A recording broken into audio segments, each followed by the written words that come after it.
el periodo más importante del culto, oír la voz de Dios. No la voz del pastor, sino la voz de Dios. Y hoy vamos a hablar de un tema que es importante que toda la iglesia lo conozca. De manera que lo que se predique esta noche, usted lo pueda replicar a otros, para que otros también aprendan. Hoy vamos a hablar de las ataduras espirituales. Y quiero que me entienda, porque lamentablemente esto es un tema que casi no se predica. Hay iglesias, hay un sector de la iglesia que ya se ha vuelto incrédula y no cree en estas cosas. No oran por lo espiritual, no oran por la fortaleza de los hermanos para que Dios los sane, no oran por estas cosas, porque la gente ya no está creyendo en esto. ¿Sabe? El apóstol Pablo dice claramente que nuestra lucha no es contra carne ni sangre, sino contra principados, potestades, gobernadores de las tinieblas y huestes de maldad en las regiones celestes. O sea, no es contra la gente, es contra lo que opera en la gente. Y lo espiritual, la iglesia tiene que tener los ojos bien abiertos, porque estamos en un lugar de terreno, un terreno de lucha, mejor dicho, muy difícil, donde se confrontan fuerzas muy oscuras contra la luz del Señor. Algunos quizás reciben esto que le acabo de decir como si fuera una fantasía, pero por eso usted ve gente dentro de la iglesia endemoniada, gente dentro de la iglesia con ataques de pánico, de angustia, de suicidio, de muchas cosas, porque no han entendido esta realidad. Y sabe, Dios necesita hombres y mujeres llenos del Espíritu Santo para disipar las tinieblas, porque esta es una realidad. Y le voy a explicar bíblicamente esto, porque todo lo que se hable en este lugar tiene que estar fundamentado en la palabra de Dios, porque ella es la única que puede transformar las vidas, no el pastor o el superungido, no, solo la Biblia trae la transformación. Y habiendo dicho esto, le pido por favor que me acompañen a Isaías capítulo 10. Vamos a leer la palabra del Señor en Isaías capítulo 10, versículo 27. Y nos ponemos de pie para leer la palabra de Dios. Suma reverencia a las Escrituras. Isaías capítulo 10, versículo 27. Y aquí vamos a aprender bíblicamente qué son las ataduras espirituales, qué efectos producen y lo más importante aún, cómo ser libre de las ataduras espirituales. Amén. Bien, Isaías capítulo 10, versículo 27, leemos la palabra de Dios bajo la bendición del Padre, del Hijo y del Espíritu Santo. Dice así: acontecerá en aquel tiempo que su carga será quitada de tu hombro y su yugo de tu cerviz, y el yugo se pudrirá a causa de la unción. Amén. El yugo se pudrirá a causa de la unción. Vamos a orar por esta palabra. Padre, en el nombre de Jesús, Señor mío, Señor amado, te damos gracias por esta palabra en esta noche. Gracias, Señor, porque tú has provocado hoy que este tema se hable, Señor, para que tu iglesia sea consciente de su realidad espiritual, Señor. Padre, manténnos en la verdad de Cristo, en la verdad de tu santa palabra. Hoy más que nunca necesitamos oír tu voz. Hoy más que nunca, Señor, necesitamos prestar atención a lo que está pasando, porque es importante que aprendamos a agudizar el discernimiento para saber lo que viene de ti y lo que no viene de ti. Te lo pedimos en el nombre de Jesús, porque tuyo es el poder, tuya es la gloria por siempre y para siempre. Toma control de mis emociones, porque voy a hablarle a un pueblo redimido por la sangre de Cristo. No es cualquier pueblo, Señor, es un pueblo importante para ti. Oramos en el nombre de Jesús, y la iglesia dice: muy bien, tome asiento, mi hermano. Ese es el título de este mensaje: las ataduras espirituales. Y note que en este pasaje que acabamos de leer, hay una situación, o refiere, mejor dicho, una situación que pasa en todo el Antiguo Testamento. Si usted ha leído con detenimiento todo el Antiguo Testamento, usted se va a dar cuenta que el pueblo de Israel constantemente era rebelde. Es un pueblo desobediente que siempre Dios estaba tratando de traerlo de vuelta por las buenas. Siempre Israel andando en las suyas, en su pecado, en su rebeldía, y siempre Dios por las buenas tratando de encaminarlo nuevamente. Pero hay situaciones en las que Dios, cuando el pueblo no deja de ser desobediente y rebelde, Dios permite que las consecuencias de su pecado lo afecten. En este caso, muchas de los pueblos enemigos de Israel, Dios les retiraba su protección. Porque siempre que Israel obedecía y se mantenía dentro de los mandatos del Señor, Dios los protegía y los guardaba. Pero ahora, cuando ellos eran desobedientes, infieles y se iban tras sus propios pecados, Dios les retiraba la protección y eran invadidos por pueblos enemigos. En este caso, estamos hablando del pueblo de Asiria. Este pasaje que acabamos de leer, los asirios estaban ahí justo en la frontera, tratando de conquistarlos y hacerle daño. Siempre los enemigos del pueblo de Israel no solamente querían hacerle daño, querían saquearle y querían llevarlo en cautiverio. De hecho, eso fue lo que terminó pasando mucho más adelante, en el siglo VI antes de Cristo, con el libro del profeta Jeremías. Ahí se narra cuando ellos fueron cautivos por Nabucodonosor. Y la Biblia dice que Dios llamó a Nabucodonosor mi siervo. Oído. Dios llamó a un rey impío y pecador mi siervo. ¿Por qué? Porque a pesar de que Dios deja que las consecuencias de tu pecado te afecten, Él no deja de estar al control. No es que Dios se hace la vista gorda para que el pecado haga de las suyas con el pueblo rebelde. Él permite las consecuencias porque el pueblo ha pecado y ha sido rebelde. Y ha sido ahora conquistado por unos enemigos. Pero eso no significa que Dios no está al control de las cosas. Él sabe en qué punto Él va a actuar. Porque todas las veces que el pueblo de Israel fue conquistado, fue maltratado, fue saqueado, fue herido, ha sido por culpa de su propia rebeldía y su propio pecado. Pero todas esas veces le ha servido de escarmiento.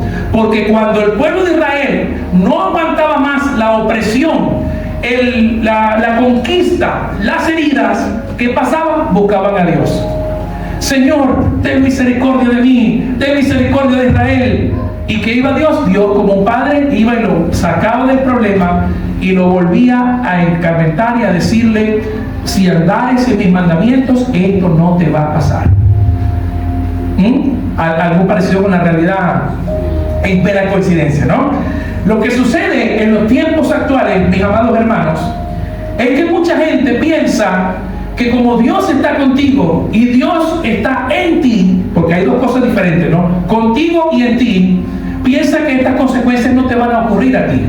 Piensa que tú puedes vivir la vida como tú quieras, un cristianismo como a ti se te antoje, y pensar que las consecuencias de tu pecado no te van a alcanzar. Y voy a explicar una cosita rápidamente, porque en este pasaje nos hablan de dos claves que son interesantes para analizar. Pero primero quiero repetir algo que dije en una prédica pasada. ¿Cuáles son las estrategias que Satanás usa para atacar a la gente? Son tres. Número uno, la opresión. La opresión es un ataque externo, ¿sí? Más que nada, el pueblo de Asiria estaba en la frontera con Israel. Estaban ahí por atacarlos, pero ellos todavía no estaban en Israel, estaban afuera. Ahora, la opresión se da cuando el enemigo está tratando de tentarte con algo que te gusta. Porque todo pecado es un desafío a la santidad de Dios. Por eso cuando nosotros pedimos perdón, no vamos ante un cura y ante un pastor, porque el primer ofendido por el pecado es Dios. Amén. Entonces a Él es el que tenemos que pedirle perdón, a Él tenemos que recurrir. Aun si yo ofendí a un hermano, obviamente también tendré que pedirle perdón a mi hermano, pero el primer ofendido es Dios, porque tú ofendiste a un hijo de Dios. ¿Se entiende? Entonces la opresión, cuando tiene éxito, pasa el segundo ataque de Satanás, la influencia. Y la influencia es cuando Satanás ya ha ganado en tu vida un área, ha dominado un área de tu vida. Por eso hay creyentes que les cuesta todavía dejar ciertos pecados. ¿Por qué? Porque están tan arraigados en su vida que no lo sueltan con facilidad y se niegan a soltarlo. Entonces ahí esa área es un área de influencia donde el enemigo influye sobre ti. Cuando los asirios conquistaron Israel, no solamente los saquearon y les hicieron daño, le pusieron un impuesto, le pusieron a cobrar impuestos, o sea, le ponían cargas que ellos no podían llevar. Y esto es lo que el enemigo quiere hacer contigo. Quiere que tú nunca domines esa área de tu vida. Hay gente que lucha contra la pornografía, con las drogas, con el alcohol, con el chisme, con la gula, con la glotonería. Todas estas cosas que son desórdenes. Y estos desórdenes son por influencia del enemigo. Porque ¿qué hace la influencia? Llevarte a cometer cosas que a Dios no le agradan y que a ti te hacen daño. Un ejemplo de opresión, el ejemplo del rey Saúl. Cuando el rey Saúl se le fue el Espíritu Santo, ¿qué dice la Biblia? Un espíritu lo atormentaba, pero de afuera, externo. Ese es un ejemplo bíblico de la opresión. Y un ejemplo bíblico de la influencia es cuando Judas empezó a coquetear con la idea de entregar a Jesús. ¿Se acuerdan? Han leído cuando Judas empezó a hablar con los sacerdotes pidiéndole: ¿y qué me van a dar si yo le entrego a Jesús? Ahí ya había un comportamiento de influencia.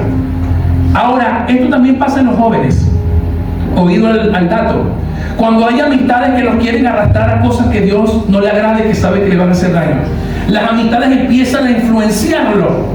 Por eso mucha gente dice: no, pero el que cae en la droga es porque cae, nadie lo obliga. No, ciertamente nadie lo obliga, pero hay una influencia trabajando en esa persona. Y esa persona tarde o temprano cae, garra de esa influencia porque está en un entorno que lo está influenciando.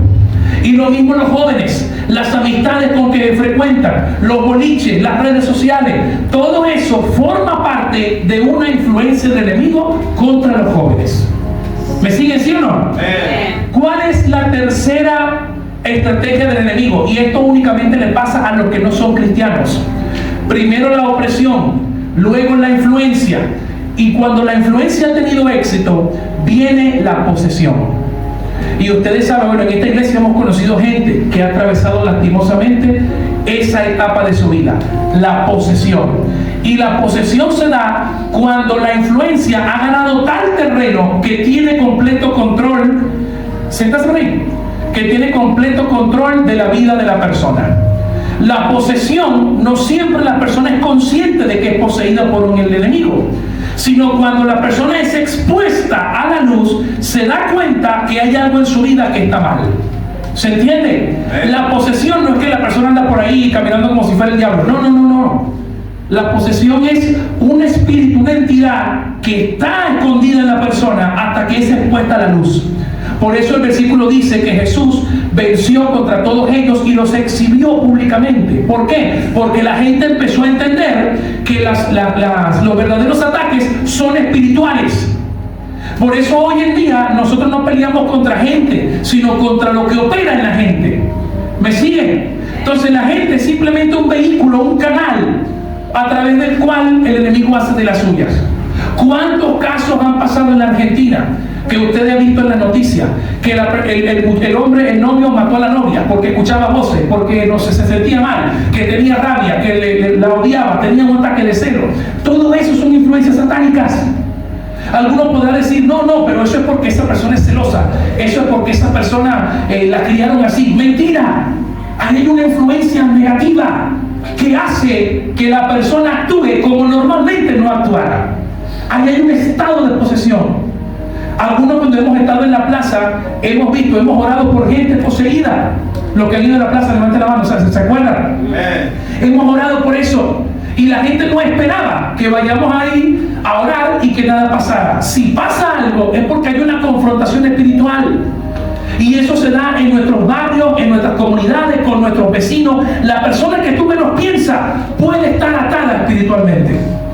Y estos son los tres ataques que utiliza el enemigo, que es la misma estrategia de siempre. Pero hay una cuarta estrategia que el enemigo ha tenido éxito en hacerle creer a la gente. ¿Usted sabe cuál es? La de hacerle creer a la gente que el diablo no existe, que esto es mentira, que para qué vas a la iglesia si te están chamullando. Ese es el mejor éxito del enemigo: hacerle creer a la gente que él no es real, que él no existe, que todo lo que pasa tiene una explicación científica, natural y todo eso, aun cuando no sepas cómo explicarlo, aun cuando tú has conocido a una persona que nunca fue de una forma y de pronto fue de la manera que nadie se imaginó que sería. Y así, esta estrategia de que él no existe es natural en él. Segunda de Corintios dice que el Satanás se disfraza como ¿qué?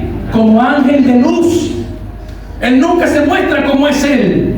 Tampoco te va a aparecer con los cachos, ¿viste? Rojo y con el tridente: ahora yo soy el enemigo. No. Eso es mentira. Él no es así. No te creas que te va a aparecer así. Él te va a aparecer con las cosas que son más atractivas o para engañar. Ángel de luz. Por eso él tiene éxito disfrazándose, escondiéndose. No es casualidad, mis amados hermanos, y esto lo voy a decir, perdone si alguno se ofende, Pero no es casualidad que empiecen a aparecer vírgenes en cierta cueva pidiendo que les hagan una iglesia. La virgen de fulana, la virgen de esto. ¿De dónde salen estas apariciones? ¿Quiénes son estas apariciones marianas supuestamente que en vez de acercar a la gente a Cristo, como supuestamente dice que la madre acerca a hijo, quieren adoración, iglesias para ellas? ¿De dónde sale esto? Mis hermanos, son manifestaciones demoníacas que se presentan para engañar a la gente. Porque la verdad es Cristo. Él es el camino, la verdad y la vida. Amén. ¿Cuántos creen eso? Amén. Entonces, esto es el ataque del enemigo. Y hay dos cosas que leímos en el versículo. Una de ellas es la carga y el yugo. ¿Alguien sabe lo que es el yugo? ¿Ha visto el yugo? ¿Sabe lo que es? El yugo es lo que le ponen a las vacas, ¿no? Para que no puedan moverse con libertad, sino que se muevan a la voluntad del que está arando el campo. Ellas están presas de ese yugo y eso les pesa, les hace daño, más allá de que sean un animal de carga. Y la carga solían ser cosas que sobrecargaban al animal hasta más no poder, porque no existía otro medio de transporte. Entonces el animal terminaba cansado y agobiado. Entonces la carga y el yugo representan ataduras en la vida de la persona. Por eso en Mateo 11:28 Jesús dijo: vengan a mí los que estén cargados y trabajados. ¿Por qué? Porque la persona que camina lejos de Dios vive cargado, vive sin paz, vive constantemente con algo que le pesa en su vida. Vamos ya ahora entendiendo esto. ¿Qué son entonces las ataduras espirituales?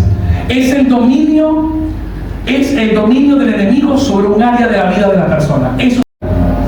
Bueno, en primer lugar, que la persona no quiera saber nada de Dios. Que la persona no pueda leer la Biblia, no quiere orar, no quiere venir a la iglesia, no quiere saber nada. Eso es lo primero que hace. ¿Por qué? Porque la atadura quiere mantenerte atado. Entonces, la atadura hace que tú no quieras saber nada de Dios. No le interesan las cosas de Dios. Vamos a ver ejemplos. También afectan tu salud, afectan tu emoción. Vamos a ver ejemplos en la Biblia. ¿Recuerdan cuando el ciego de Betesda, Jesús le sanó la ceguera? ¿Y qué dijo Jesús? No peques más para que no te venga algo peor. O sea que hay ataduras que están asociadas al pecado. El pecado es la primera puerta para que la persona sea atada espiritualmente. Segundo, tenemos el caso de la anciana que había sido encorvada. ¿Se acuerdan? Esta anciana estaba atada por Satanás durante 18 años. O sea que hay enfermedades que también vienen a uno a causa de una atadura espiritual. ¿No han conocido personas que siempre vivieron saludables, que han estado siempre de 10 y de pronto caen enfermas sin explicación y de pronto les pasa esto y nadie tiene explicación? Nosotros hemos tocado esos casos, hemos conocido esos casos. ¿Pero por qué? Porque son personas que viven atadas o han abierto la puerta para que algo las ate. Y voy a hablarle claramente a la cultura de hoy. ¿Cuál es una de las acciones que más ata a la gente? La fornicación.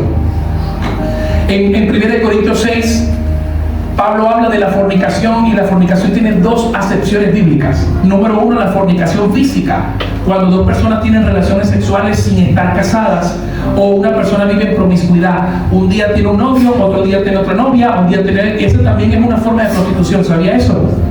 La prostitución no es que alguien se pone ahí a vender su cuerpo, no. También son aquellas personas que cambian de novio como cambian de ropa interior. Ahí también te estás prostituyendo.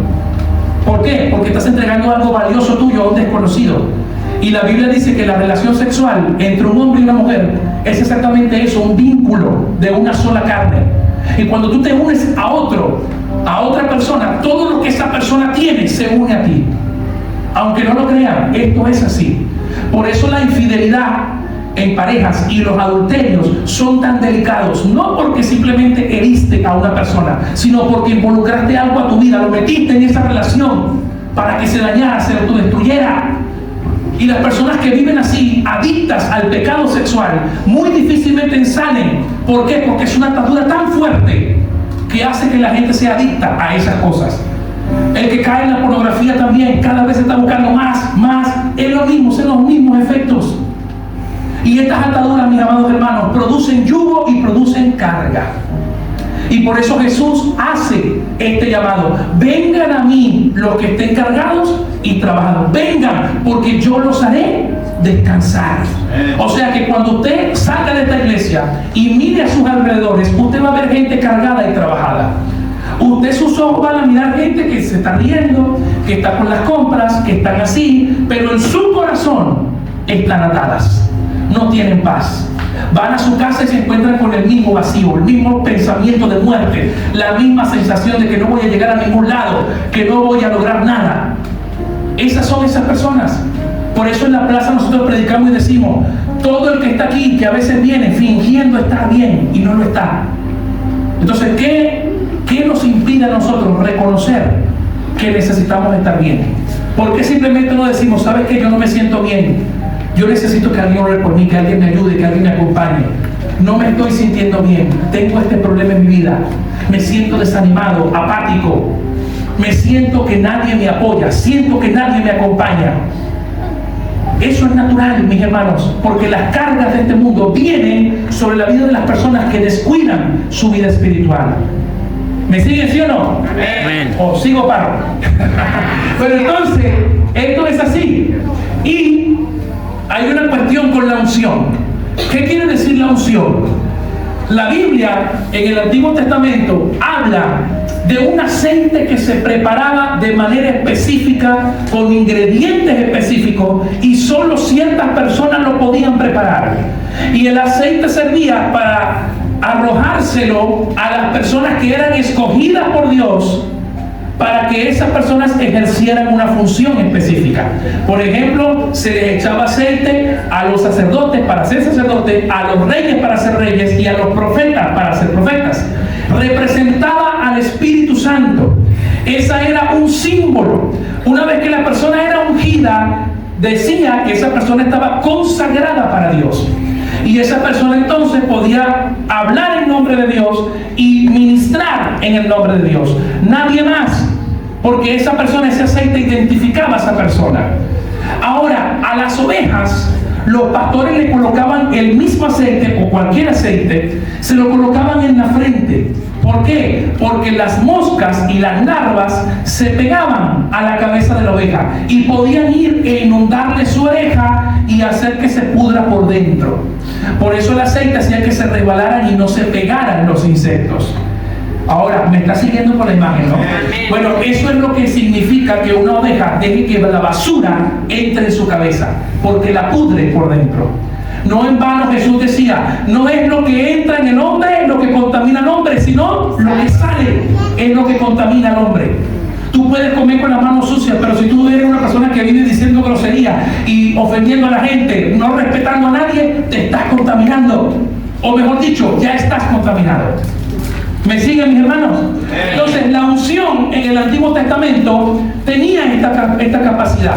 Ahora, ¿cuál es la unción del Nuevo Testamento? Oído el dato. La unción del Nuevo Testamento es la presencia del Espíritu Santo en la vida del creyente. O sea, usted no necesita que alguien le eche aceite para que usted sea libre. Usted lo que necesita es que abra su corazón para que el Espíritu empiece a trabajar.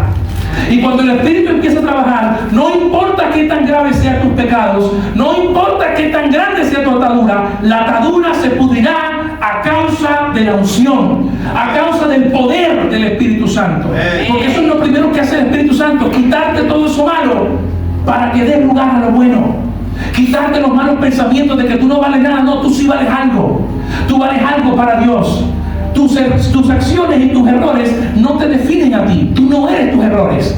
Tú no eres tus malas decisiones.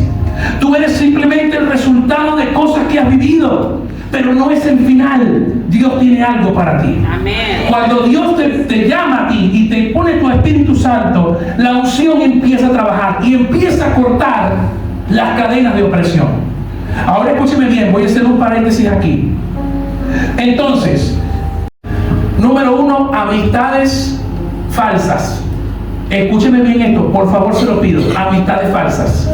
¿Qué significa eso? Amistades que te tienen envidia y que te tienen cosas y que hablan mal de ti y que andan con esto. Tenga cuidado.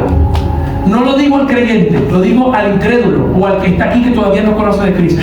Tenga cuidado. Hemos tenido casos donde hay amistades que le hacen brujería y trabajo de hechicería por medio de una prenda de ropa y por medio de las cosas que le invitan a comer.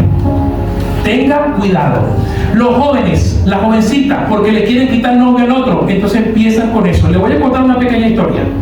En La Guaira, la ciudad donde yo nací, en Venezuela, había una chica, una jovencita de cuarto año de bachillerato, que se empezó a juntar con un hombre. El hombre era casado, no le había dicho que era casado. Se juntaron, la esposa empezó a sospechar y lo descubrió. Después de haberlo descubierto, la chica que conocía o que pertenecía a un grupo de palería, ¿saben lo que es la palería? La palería es esa brujería que se practica con los huesos de los muertos. Ellos van a los cementerios, sacan huesos de muertos y con eso trabajan la brujería. Esto se lo vamos a decir crudo para que el enemigo sea descubierto. Amén. Entonces, esto, ¿qué pasó? Ella agarró y con hueso de muerto empezó a preparar una comida. Rayó el hueso y a eso se lo agregó a la comida, a un arroz con pollo, no sé qué le había preparado. Y la invitó a comer a su casa. La chiquita no sospechaba que ella le estaba haciendo esta maldad. Es más, ella pensó que le estaba engañando. Si está con el esposo, bueno, esta me quiere hacer mi mejor amiga, no hay ningún problema. Resulta que la chiquita fue y comió, y cuando consumió eso, al poco tiempo entró en un estado catatónico, en un estado espiritual. Eso después se lo vamos a pasar porque hay evidencia que hay personas que la grabaron en el estado en que la chica estaba. Nadie la pudo salvar. La chica, poseída por algo que nadie sabía qué era, la grabaron, salió por todas las noticias. Hasta el día de hoy nadie tiene explicación de lo que le ocurrió.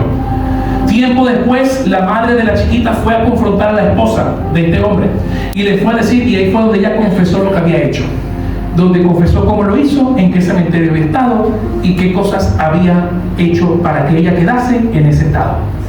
Obviamente ninguna de estas personas son cristianas, porque la posesión no puede ser en el cristiano, pero le estoy diciendo a aquellas personas que usted conoce que puede advertir sobre esta realidad.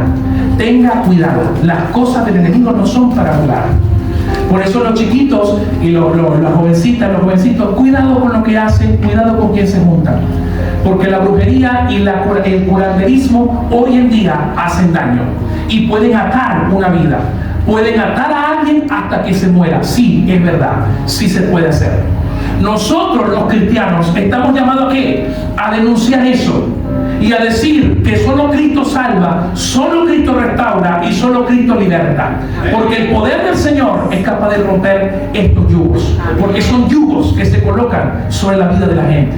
Número 2, la fornicación. Ya había hablado de esto. La fornicación es el otro vehículo a través del cual se transmiten cosas. Personas que empiezan a irrespetar a la gente, hombres que ven a las mujeres como un pedazo de carne, mujeres que se prostituyen, que son promiscuas, porque no tienen una autoestima, no tienen un valor, no se valoran. Ellos piensan que por recibir relaciones sexuales de un hombre las están apreciando cuando las están usando. Entonces todas estas cosas también son ataduras fuertes. Tercero, pecados relacionados a envidias, a todo tipo de cosas que van en contra del prójimo, deseándole el mal al prójimo y deseando que le vaya mal, siendo envidioso, siendo chismoso, también son ataduras. ¿Por qué? Porque todo lo que el hombre sembrare, eso cosechará. Y si tú estás sembrando envidia, celos, todas estas cosas, eso te va a pasar a ti. Eso te va a pasar a ti y te va a pasar factura. Porque Dios no hace excepción de personas. Dios es justo. Y todo aquel que se ata con estas cosas, la única esperanza que tiene es venir a Cristo. Todos los casos, venir a Cristo. Venir a Cristo nada más. Cuarto, cuando las madres usan a los hijos para bienes, para cosas que ellas piensan que le va a hacer bien. ¿Cuántas madres hay en el sepsi con los niños internados sin enfermedades que ni saben porque los meten en brujería, los meten en cosas para que el marido vuelva, para que el marido que la dejó regrese, para que el marido esto, para que esto y aquello, y se atan también? Ya hemos visto casos también, no me lo contaron, ya hemos visto casos también. Mujeres que no saben qué hacer porque los hijos están ahí entre la vida y la muerte en ese sepsi. Porque el diablo te va a dar, sí, el diablo te va a dar, pero también te va a quitar. Y te va a quitar más de lo que tú crees. Por eso, mi amado hermano, lea lo que dice la Biblia, Juan 10:10. El ladrón no vino para qué, sino para hurtar, matar y destruir. ¿Y el ladrón quién es? El enemigo. Y hurtar, para que usted sepa, no es lo mismo que robar. Porque por ahí dice, no, vino para robar. No vino para robar, vino para hurtar. Porque robar es cuando alguien te despoja de algo por la fuerza, por la violencia. Pero hurtar es que te lo saca sin que te des cuenta. Y eso es lo que hace el enemigo con el creyente: quitarle el gozo, quitarle la paz, hacerle creer cosas que no son. Mis amados hermanos, este es un tema muy delicado. Este es un tema que estamos hablando de cosas serias. La vida de la gente se puede destruir por ataduras espirituales. Y las ataduras espirituales involucran toda esta esfera de cosas. Por eso hay matrimonios que se rompieron, parejas que se deshicieron, cosas que se destruyeron. ¿Por qué? Celo, envidia, idolatría, fornicación, adulterio. Todos estos pecados representan una herida para la gente. ¿Estamos aquí? Amén. Y la única solución, ¿cómo ser libre? Ya estamos terminando. ¿Cómo ser libre de estas ataduras? Solo el Espíritu Santo te puede librar. El Espíritu Santo es la unción que pudre todo yugo, que pudre toda cadena. Si tú estás reconociendo que en tu vida hay un área que necesita ser tratada, ven a los pies de Cristo. Corre a los pies de Cristo. Vení. Si hay algo que te pasa con tu autoestima, que te sientes que no vales nada, que tus pensamientos constantemente te están queriendo hacer creer cosas que no son, corre a Cristo. Ven a Él para que eso se pudra, se rompa, porque tú tienes un valor, tú eres imagen y semejanza de Dios. Y por eso el diablo te odia. ¿Por qué te odia? Porque él quiere destruir todo lo que es de Dios. Él quiere separar lo que Dios ha unido. Por eso cuando el matrimonio se dice que lo que Dios unió, que no lo separe el hombre. Y lo que Dios no unió, y lo que Dios no ha unido, y ahí vienen heridas, vienen cosas. No creo más en el matrimonio, no creo más en Dios, no creo más en el amor. Todas estas cosas, mis amados hermanos, solo las puede sanar el Espíritu Santo. Es decir, sin fin. Siempre la plenitud de Él va a estar ahí. Si usted conoce personas que de pronto están pasando pruebas en su casa, están pasando por enfermedades, por cosas raras, extrañas, vaya y pregúntele qué estaba haciendo. Pregúntele con quién se asoció. Pregúntele con quién está hablando y a dónde fue. Por ahí quizás descubrimos cosas que son necesarias saber para orar en dirección de eso y que eso se pueda romper. Ejemplos bíblicos se lo acabo de demostrar. Ahí está. Y la gente que se enamora o se obsesiona con las cosas ocultas, el tarotismo, lee cartas, las constelaciones familiares, oído con esto, que esto se está poniendo de moda también, las constelaciones familiares y todas estas cosas son estrategias para que te ates tu vida. ¿Usted conoce una persona que sea realmente feliz, que esté realmente en paz, habiendo participado de esto? Tienen paz temporal, pero una paz ficticia, una paz de opresión, una paz que ellos creen que están en paz. Como dice Jesús, yo mi paz no la doy como el mundo la da, porque el mundo da una paz ficticia, un sentimiento de calma que no es paz. Yo doy mi paz, no como el mundo la da. Él da una paz verdadera. Y yo quiero orar por todos aquellos que estén sintiendo cosas extrañas hoy, que estén siendo testigos de una atadura en su vida. Yo quiero orar por los que estén tristes, deprimidos, porque la iglesia ubica la luz de Cristo en estas cosas. No se desanime, no deje de venir, no deje de oír la palabra de Dios, porque todas estas cosas lo van a hacer libre. Jesús dijo, conocerán la verdad y la verdad os hará libres. Libres, mis hermanos. ¿Libres de qué? Libres de todas estas esclavitudes, libres de todas estas cosas. Usted no tiene por qué vivir así. Usted no tiene por qué vivir a merced del diablo, porque mucha gente piensa, no, yo soy de Cristo, estoy en victoria, pero vive en una miseria. No, eso no es victoria. La victoria real es cuando Cristo te ha hecho vencer sobre todas tus circunstancias, donde tú confías aunque el mundo se te venga abajo, porque sabes que dependes de Él y Él nunca se va a olvidar de ti. Esa es la realidad. Amén. Bueno, vamos a poner de pie, vamos a orar. Espero que esta enseñanza lo haga tener un poco más de conciencia de las cosas espirituales que se mueven en el mundo, y que usted es una herramienta de la luz, usted es una herramienta de Cristo, y usted tiene que entender que tiene la autoridad para orar por su vida, por su matrimonio, por su familia, por sus hijos, por su entorno, para que el diablo saque las manos de su familia. y Dios pueda de verdad darle la victoria y la paz, que solamente provienen de Él. Y el yugo se pudrirá a causa de la unción.